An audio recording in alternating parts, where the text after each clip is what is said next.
Morning welcome to ABN breakfast show. సుమారుగా నెల రోజుల పాటు నువ్వా నేనా అన్నట్టు హోరాహోరీ ప్రచారం తర్వాత అసలైన రోజు రానే వచ్చింది. జూబ్లీ పల్స్ పోలింగ్ డే ఇవాళ.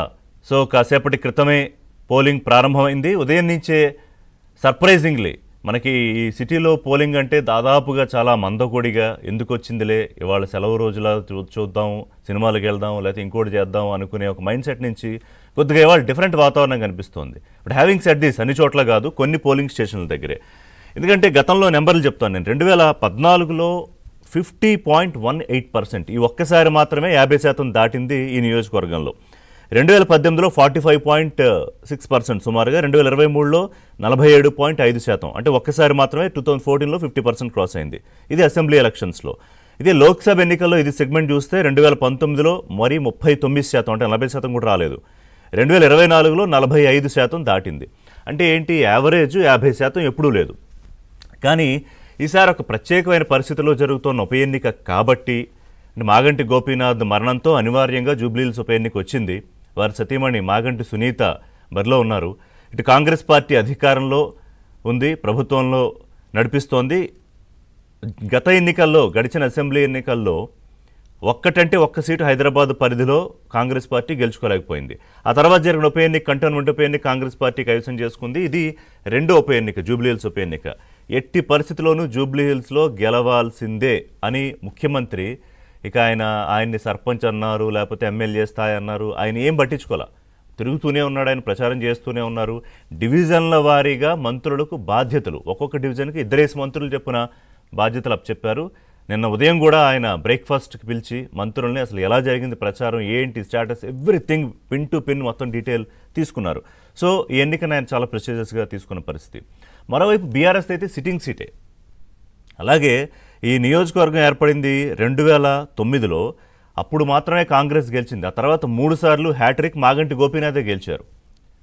సో అంతే కాన్ఫిడెన్స్ వాళ్ళకి ఉంటుంది. పైగా సరే వారి భార్య పోటీ చేస్తున్నారు, కానీ గతంలో లాగా లేదు, మారిపోయింది. అంటే గతంలో సానుభూతి పవనాలు బాగా ఉండేవి. అసలు వాళ్ళ కుటుంబం నుంచి ఎవరన్నా పోటీ చేస్తున్నారంటే అవతల రాజకీయ పార్టీలు పోటీకి నిలబెట్టేవి కాదు.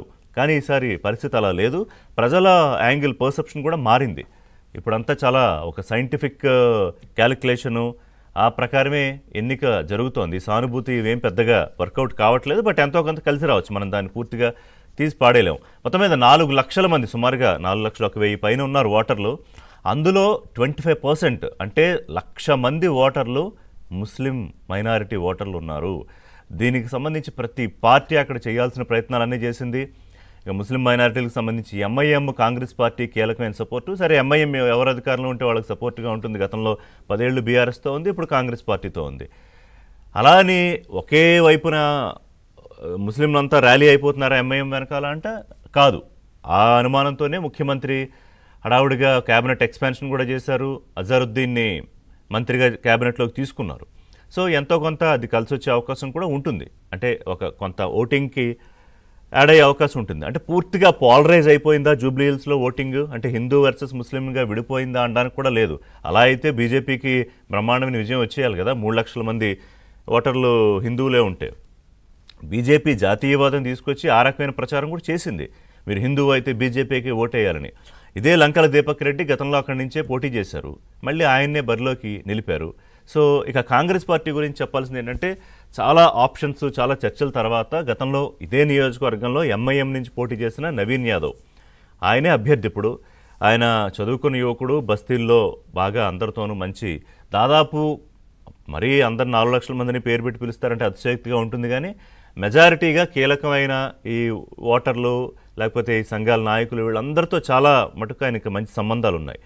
సో ఎలా చూసినా నవీన్ యాదవ్ వైపు మొగ్గుందనేది కాంగ్రెస్ పార్టీ నమ్మకం. మా సిట్టింగ్ సీట్ మేమే గెలుస్తామని బీఆర్ఎస్ కాన్ఫిడెన్సు లేదు. ఈసారి ప్రజలు కొత్తగా ఆలోచిస్తున్నారు, పైగా అర్బన్ ఓటింగ్ కాబట్టి మాకు అనుకూలంగా ఉంటుందనేది బీజేపీ గెలుపు సర్వసాధారణం. సో చూద్దాం, ఇంకా డీటెయిల్డ్గా అన్నీ చెప్తాను. ఎలా జరిగింది పోలింగ్ మొదలయ్యే ముందు ప్రచార సరళి, ప్రచార శైలి ఈసారి ఎలా జరిగింది. ఐఎమ్ ఎక్స్పెక్టింగ్, అంటే లిటిల్ పోలింగ్ పర్సంటేజ్ ఏమన్నా పెరుగుతుందేమో అని చెప్పి, అంటే కొంత ఆ వాతావరణం కనిపిస్తోంది.